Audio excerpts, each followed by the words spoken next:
Marvel's Spider-Man is a game that, above all else, emphasizes its combat system. Despite the great number of different systems and mechanics within the game, combat is definitely the one most focused on. So, what would happen if you eliminated one of the most useful abilities you have in combat, the ability to attack?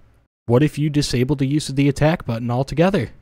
Could you beat Marvel's Spider-Man without the square button? The rules, or rather rule, is quite simple for this run. I must avoid using the square button at all costs. Also, using keyboard and mouse controls on the PC remaster does not count, because that's Marvel Spider-Man Remastered, not Marvel Spider-Man.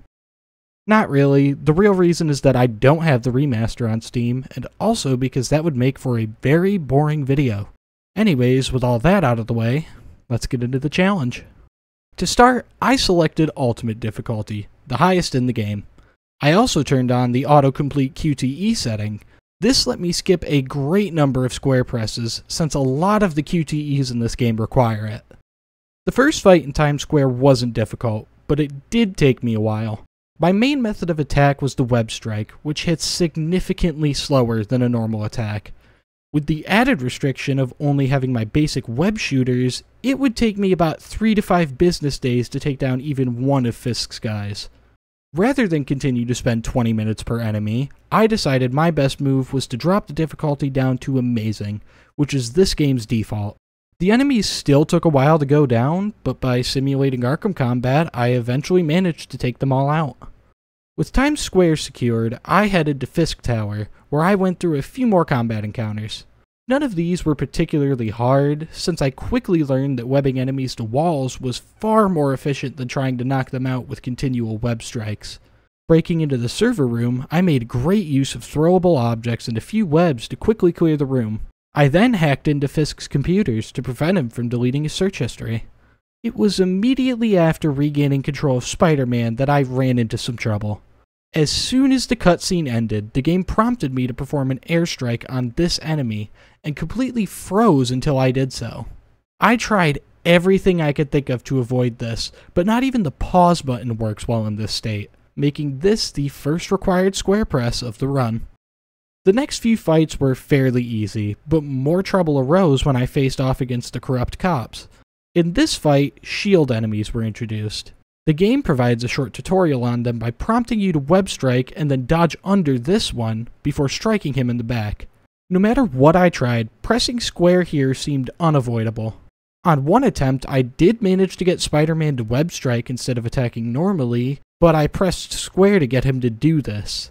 I'm not quite sure what happened here, and I wasn't able to replicate it, so I'm just going to say that this square press is unavoidable. But with the cops out of the way, it was time to move on to Fisk. His first phase was extremely easy, since by either webbing up Fisk or throwing objects at him, I was able to get a decent amount of hits in before he recovered. The second phase took considerably longer though, since repeated web strikes isn't that viable an option with half a dozen thugs also trying to kill me at the same time. Throwing objects to stun him wasn't very reliable, since Spider-Man tended to target the thugs rather than Fisk himself. So, with an extreme amount of webs, takedowns, and web strikes, I managed to finish his second phase and progress to the QuickTime events, which completed themselves. This ended the boss fight, and thus the mission, meaning that we leave the first mission with a grand total of 2 square presses. After getting Fisk arrested, Peter got a call from world-famous Twitch streamer Otto Octavius, reminding him that it's his duty as a mod to be there for streams. I rushed to the lab, where I found Otto in the middle of his Twitch Chat Controls My Body stream. Unfortunately, the sheer amount of people in chat caused Otto's PC to literally explode, forcing Peter to end the stream early. After unhooking Dr. Octavius from Twitch Chat's control, I was asked to solve a few puzzles. Nothing too difficult, since the only time I would ever have to press the square button would be if I placed a wrong piece on the circuit puzzle. With everything at the lab all set, I headed out to repair the Twitch servers, which were also damaged by Otto being such a good streamer. Jokes aside, after repairing the first Oscorp tower, I was tasked with stopping my first crime. It was here that I ran into the next few square presses. Apparently, the baby easy it goes into square hole puzzles weren't making me feel stupid enough, because despite already having taught me in the first mission, Insomniac felt the need to once again show me how to perform an air launch and an air combo. With this mission complete, Peter headed back to the lab to repair his suit. However, Otto unexpectedly returned and ended up seeing the Spider-Man suit. Seemingly understanding of the situation, Otto left Peter to his repairs while he went to work on editing his next video. And after falling asleep from a long night of suit crafting, Peter woke up to an email from Dr. Octavius. Peter, the revelation of your second job as Spider-Man's man friend, is that the right term? Is a reminder you are good. No matter how hard you are, you still find time to damage Spider-Man's sense. I hope you don't mind, but I took the Spider-Man suit up my own and do after. Looking forward to the incredible sex that we're doing together. Your partner and sexy friend, Otto. After reading the email, Peter certainly didn't want to touch the classic suit ever again, so he decided to make the advanced suit. The first Fisk hideout wasn't anything all that noteworthy. Since I now had access to impact webs and suit abilities, this entire fight was about as easy as could be. The auction house acted as a tutorial for stealth, and as such, required multiple presses of the square button. First was this perch takedown, which no amount of parkouring let me skip. Next was this vent takedown, since the game wouldn't let me exit the vent without taking out this demon. After this, the game prompted me to perform a stealth takedown on this demon, but I was able to avoid this by simply engaging in combat instead. And finally, this perch takedown was unavoidable since the game wouldn't allow me to do anything until I pressed the square button. The MJ section was a lot nicer to me, allowing me to get through it with 0 square presses. If only future MJ sections would be this kind. After the auction house was the first encounter with Shocker, which, being a simple chase, didn't require any square presses. With nothing better to do with his time, Peter headed to Feast to speak with Martin Lee, passing time by tuning into Otto's stream. Peter then completely forgot about talking to Lee and headed to the lab to help out Dr. Octavius, who was filming himself with amputees to exploit them for internet clout. The filming session appeared to be going well, until Norman Osborn popped in to deliver the bad news that Otto had been permabanned for some unsavory comments he had made on a past stream. This isn't your first violation. God might disagree with me on this one, but I don't see anything wrong with necrophilia. As if losing his source of income wasn't bad enough for Peter, Yuri then called to say that Shocker had escaped and was robbing a bank.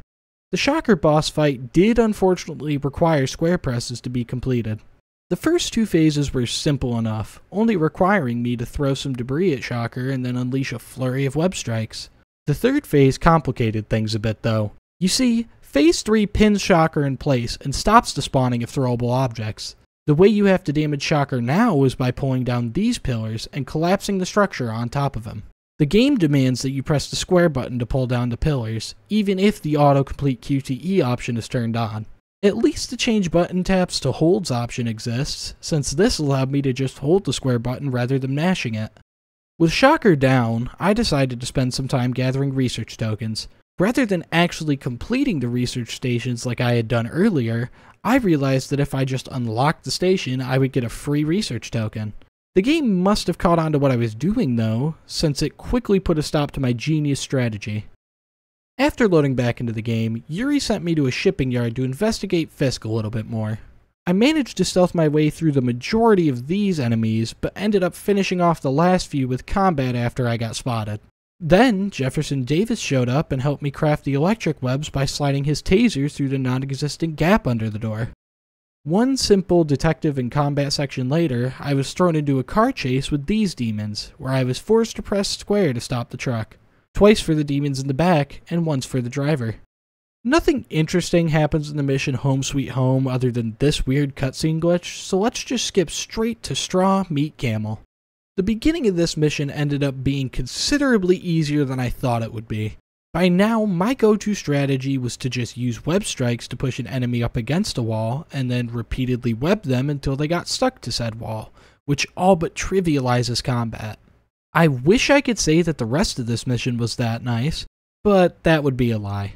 The helicopter chase was simple enough until I got here. At this point, the game tasks me with taking down the helicopter, which requires multiple square presses. However, this didn't even matter, since on multiple occasions I would complete the objective only for the game to glitch out and leave me with this. After multiple attempts and a crash that corrupted some save data, I managed to take down the helicopters with 2 square presses. Miles' stealth section after watching his dad get blown to bits required 0 square presses, although I did learn that Miles has a secret time freezing power that he never thought to use to save his dad. Since Peter is a flaming racist, his immediate assumption after seeing an Asian man commit a terrorist attack was that it must have been the only other Asian man that he knows. In the end, Peter does validate his racism by snooping through Lee's stuff, which he responds to by sending the local homeless population after me. Unfortunately for Martin Lee, my home was just taken from me the other night, meaning I no longer had to feel bad for beating up the homeless. After meeting my daily quota of homeless people left brutalized on the sidewalk, I headed to the lab, where I quickly learned that Otto had signed a lucrative deal to start streaming on Facebook Gaming. But after some issues setting up his new capture card in OBS, Otto asked me to solve another set of puzzles. These puzzles already had pieces in place, meaning that I had to turn on the skip puzzles option, or else my only other choice was to press square to remove the incorrect pieces. The tech issues had gotten Otto pretty angry, so I decided to burn down MJ's apartment instead of staying at the lab. MJ's second stealth section in Tombstone's bike shop was no different than usual. There wasn't even an opportunity to use the square button for anything here, so this ended up being a pretty easy mission. After this, I set out to rescue Charles Standish, which was no more challenging than anything else up until now. The numerous different gadgets and upgrades I had made webbing enemies to walls so easy that combat encounters are hardly even worth talking about at this point. In fact, combat was so easy that Spider-Man opted to start using magic to make his enemies disappear rather than taking them down. In this large room, I wanted to challenge myself. Rather than going into open combat, I decided to clear the room stealthily. That being said, this game's stealth is so watered down and boring that this still ended up being the easiest task known to man. Anyways, the rest of this mission is just a combat encounter and QTEs, and by this point you know how that goes. With Charlie Manbun now safe, it was time to catch Otto's first Facebook stream. But after just a few seconds of watching, I was interrupted by a Skeletor cosplayer who had planted bombs all over the city. After disarming the bombs by allowing them to detonate, I headed to the one place I would surely be able to find the Samukai cosplayer, a Halloween party. While I wasn't able to find Drybones anywhere, I did find Martin Lee, who forced Dr. Phil to shoot himself before forcing me to fight the citizens of New York. The mind-controlled citizens go down with a single web strike, which made this one of the more satisfying moments of this entire playthrough. With nothing of use being found at the Halloween party, it was time to hack into Twitch HQ so that I could free Otto from the hellscape that is Facebook Gaming and return him to an equally horrible platform. The hack did not go as expected though, so Otto would unfortunately have to continue his Facebook Gaming deal for now. Up next was the third MJ stealth section, which required the same amount of square presses as the 2 previous ones, that number being 0. At the end of the mission, Peter knocked out the main villain of Watch Dogs 2, which pissed off MJ. To escape from his relationship issues, Peter decided to head to the lab, where Otto was streaming his Juggle 100 tennis ball speedrun. One world record later, Peter headed out to get his head caved in by Miles, who I was then given control of. Much like the MJ sections up until now, this Miles section doesn't have any function mapped to the square button, making this a very easy mission. With Miles' mission out of the way, it was time for the mission Collision Course. This mission tasked me with defeating Martin Lee and his demons as they attack Sable during the transport of the first cup of Dr. Octavius' official G Fuel flavor. For the first part, demons climb onto the roof of the truck, where you then have to fight them. By just webbing up a single enemy and then using a web throw, I was able to quickly clear the truck's roof within seconds of anybody climbing on top. After enough demons had been defeated, these 2 cars came into the picture. The game did force me to deal with them using the square button, meaning that 2 more square presses are unfortunately added to the counter. Martin Lee's boss fight is nicer to me though, requiring 0 square presses to get through it. And with that, we're on to the next mission. After Grand Central Station is taken over by Martin Lee and the demons, you're tasked with directing Peter to perform various actions. Rather than using triangle, the button typically used to interact with things, the game instead has the square button used here. So, I had to press square once to tell Peter about the drone, then again to direct him on how to enter, and then again to tell him to cause a distraction. Sneaking around as MJ without taking anybody out wasn't too difficult, since having the lures meant that I could get anybody to go pretty much anywhere I wanted with minimal effort. On one attempt, I managed to get all the way here, but due to the lure not wanting to cooperate, I was spotted while trying to draw this demon away. My next attempt, I managed to trigger the cutscene, but the demon standing 2 feet away from me didn't despawn, meaning that I was spotted as soon as the cutscene ended. Luckily, the game checkpoints here, so I was respawned with the demon gone this time. Here, the game forced me to press square yet again, this time to tell Peter to pull this TV down. And with that, it was time to face Lee himself. Going into this fight, I was very worried that this would be an absolute nightmare. Since this entire fight has a very strange and fixed perspective, I was worried that I would only be able to attack normally. Lucky for me though, the game does allow you to web strike here, meaning that I was able to take down Lee with 0 square presses.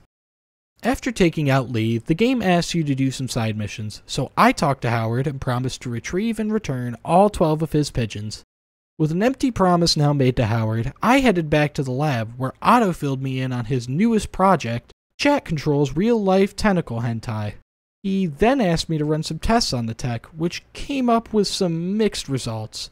Overall, Peter had a bad feeling about involving Chat in Otto's sex life, a sentiment that Otto didn't take kindly. Later that same day, the game decided to turn into Batman Arkham Asylum as a massive prison riot breaks out on Rikers.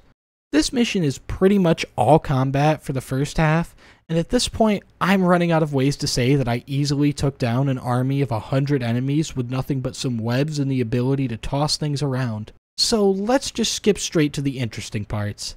The chase with Electro kicked off to a very interesting start, as I somehow managed to glitch myself inside of the raft immediately.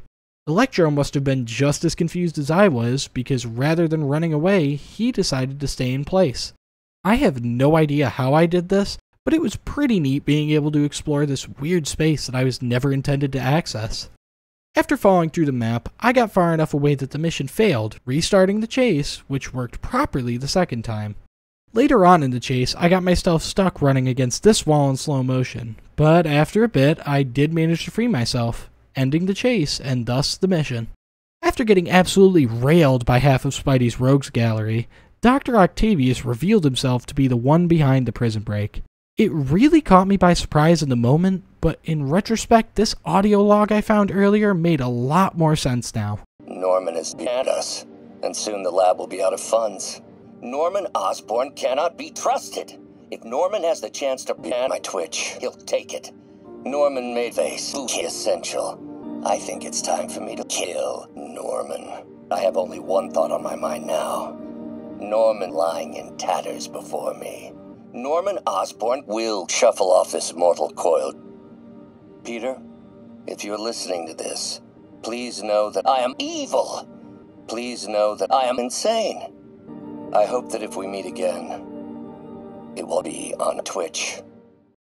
With Spider-Man out of the picture for the time being, Otto unveiled his new G Fuel flavor to the public, which sent New York into a frenzy. Also, the fact that hundreds of inmates had escaped and were now armed and roaming the streets might have had a little bit to do with that too. Anyways, the next mission saw 2 police precincts being attacked by Rhino, Electro, and a bunch of demons. This entire mission was just clearing out groups of enemies and occasionally destroying a generator, meaning there really isn't much to talk about. After saving both precincts, I'd go check out Otto's new gaming setup, nearly blow up after trying to run the 1.0 build of Skyrim, and then get kidnapped by flying Walter White. The fight against Electro and Vulture was about as easy as a boss fight can get. The fact that the entire fight revolves around air combat means that my likelihood of getting hit was very low. Electro went down pretty fast, which gave me the chance to take down Vulture in the most disrespectful way possible.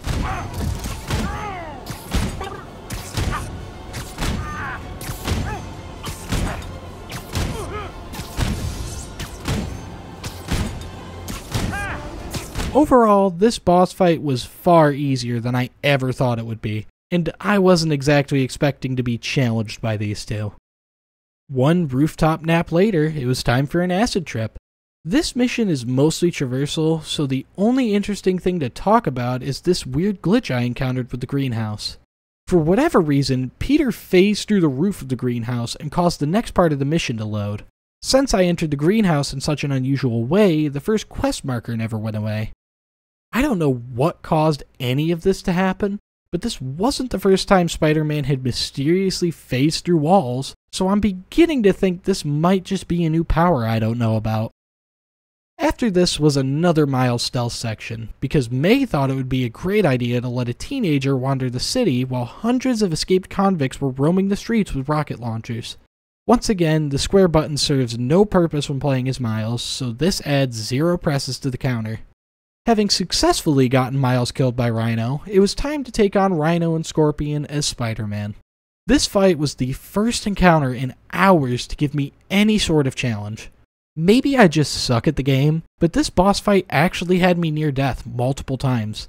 Keeping track of both Rhino and Scorpion was a bit of a challenge, so whenever I would get in a good position to get some hits in on one of them, the other would always seem to throw a wrench in my plans.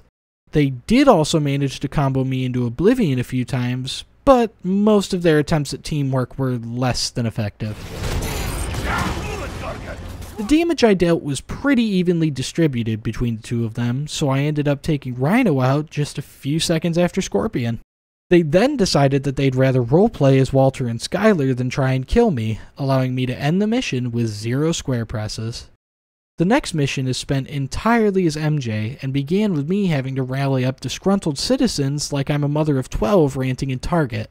After that, I snuck into the back room and picked up a taser, which the game immediately prompted me to use. Luckily, proper use of lures allowed me to avoid using the taser. For about 15 seconds. After getting to the security room, the game would not allow me to interact with the computer until this Sable agent was taken down, adding a square press to the counter.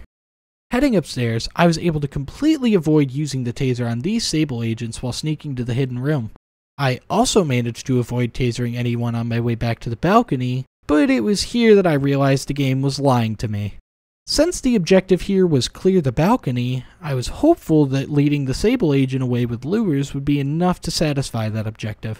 However, by clear the balcony, the game really means knock the Sable agent out with your taser.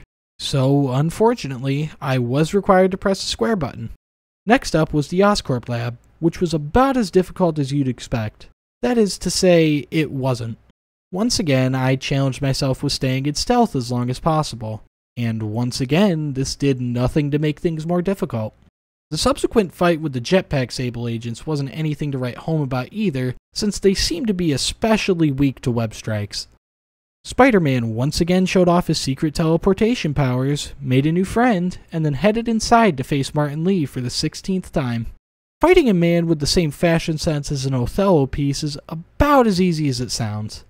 Comboing him with throwable objects and web strikes got me through the first phase extremely quickly. His second phase more or less let me do the same thing, albeit at a far slower pace. But without much issue, I was able to bring Martin Lee to justice for sending Dr. Phil to the big ranch up in the sky. My victory was cut short, however, because Dr. Octavius came to collect Norman Osborn from my custody. After suffering the brutal wrath of Dr. Octavius' tentacles, Silver Sable and Morbius found Peter pretending to be Walter White and brought him to the hospital to help him work through the fugue state.